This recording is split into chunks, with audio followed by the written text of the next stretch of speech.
بسم الله الرحمن الرحيم ولو قال بعد الدخول اعتدي ونوى به الطلاق فيقع الطلاق اقتزاء لأن الاعتداد يقتضي وجود الطلاق فيقدر الطلاق موجودا ضرورة ما قبل میں آپ نے مقتضا کا حکم جانا. مقتضا کا حکم کیا تھا؟ مقتضا کا حکم یہ تھا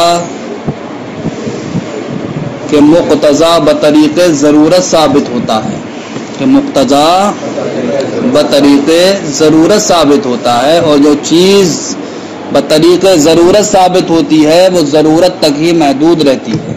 کہاں تک محدود رہتی ہے؟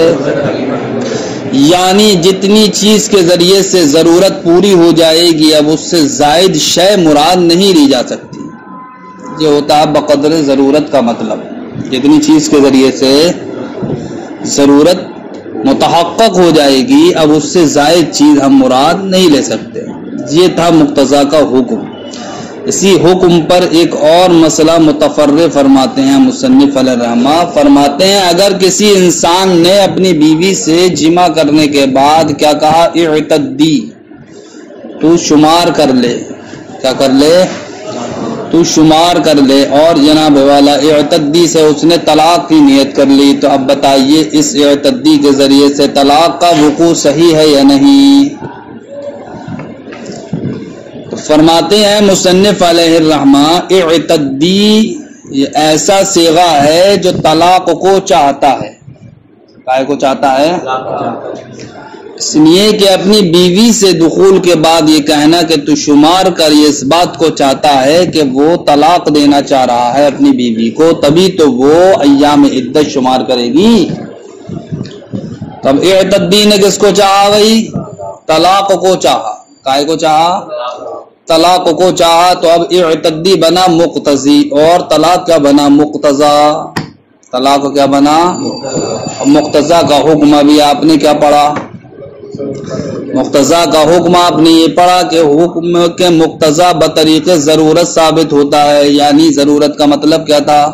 یعنی جتنی چیز کے ذریعے سے ضرورت پوری ہو جائے گی اتنا ہی مراد لیا جائے گا، اس سے زائد مراد نہیں لیا جائے گا.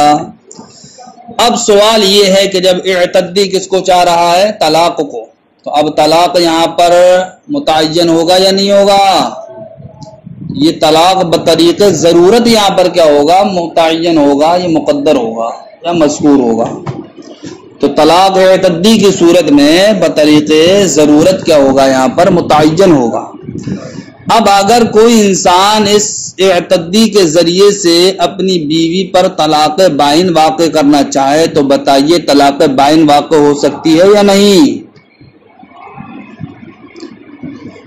اعتدی کے ذریعے سے اگر وہ طلاق بائن واقع کرنا چاہتا ہے اپنی بیوی پر تو طلاق بائن واقع ہوگی؟ نہیں ہوگی. اس لیے نہیں ہوگی کہ ابھی آپ نے مقتضا کا حکم جانا کہ مقتضا کہتے ہیں جو بطریق ضرورت ثابت ہو.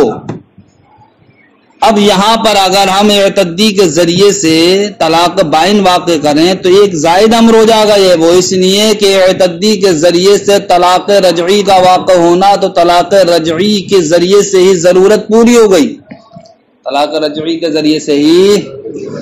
اب اگر ہم اس کے ذریعے سے طلاق بائن واقع کرنا چاہیں تو طلاق بائن جناب والا یہ تو طلاق رجعی پر ایک زائد چیز ہے. زائد کیا ہے؟ یہ زائد چیز ہے. اور مقتضا کا حکم تو یہ تھا بطریق ضرورت ثابت ہوتا ہے، یعنی کہ جہاں تک اس سے ضرورت پوری ہو جائے اتنی ہی چیز مراد لی جائے گی، اس سے زائد چیز مراد نہیں لی جائے گی.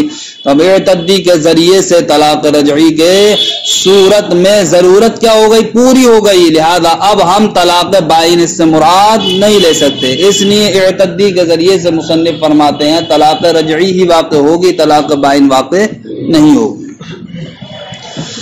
ولو قالا اگر کسی شوہر نے کہا بعد الدخول اپنی بیوی سے دخول کرنے کے بعد اعتدی تو شمار کر لے ونوى به الطلاق اور اس کے ذریعے سے طلاق کی نیت کر لی فیقع الطلاق تو اب طلاق واقع ہو جائے گی.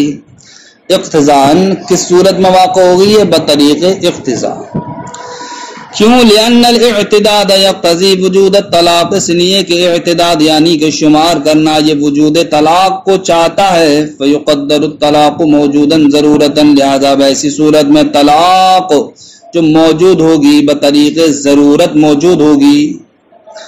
ولہذا کان الواقع به رجعیا، اسی وجہ سے اب اعتدی کے ذریعے سے جو طلاق واقع ہوگی وہ طلاق کون سی ہوگی؟ طلاق رجعی ہوگی. لأن صفت البینونۃ زائدۃ علی قدر الضرورہ، اس لیے کہ اعتدی کے ذریعے سے اب طلاق بائن واقع کرنا تو صفت بینونت یہ قدر ضرورت پر یا مقدار ضرورت پر ایک زائد شے ہوئی.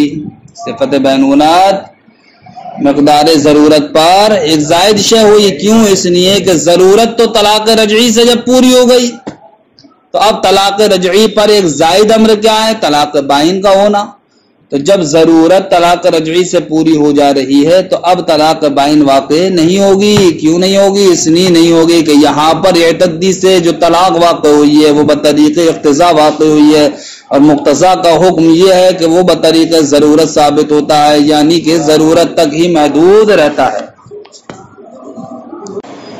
فرماتے ہیں وَلِهَذَا كَانَ الْوَاقِعُ بِهِ رَجْعِيًّا، اسی وجہ سے آپ اعتدی کے ذریعے سے جو طلاق واقع ہوگی وہ طلاق رجعی واقع ہوگی. لِأَنَّ صِفَةَ الْبَيْنُونَةِ، اس لیے کہ صفت بینونت زائدۃ، یہ زائد ہے علی قدر الضرورت، مقدار ضرورت پر. فلا يثبت بطریق الاقتضاء، لہذا اعتدی کے ذریعے سے طلاق بائن مراد لینا یہ بطریق اقتضاء ثابت نہیں ہوگا، بلکہ بطریق اقتضاء صرف و صرف طلاق رجعی ہی ثابت ہوگی. ولا يقع الا واحد لما ذکرنا، لہذا ایسی صورت میں اعتدی کے ذریعے سے جو طلاق واقع ہوگی وہ ایک ہی طلاق واقع ہوگی.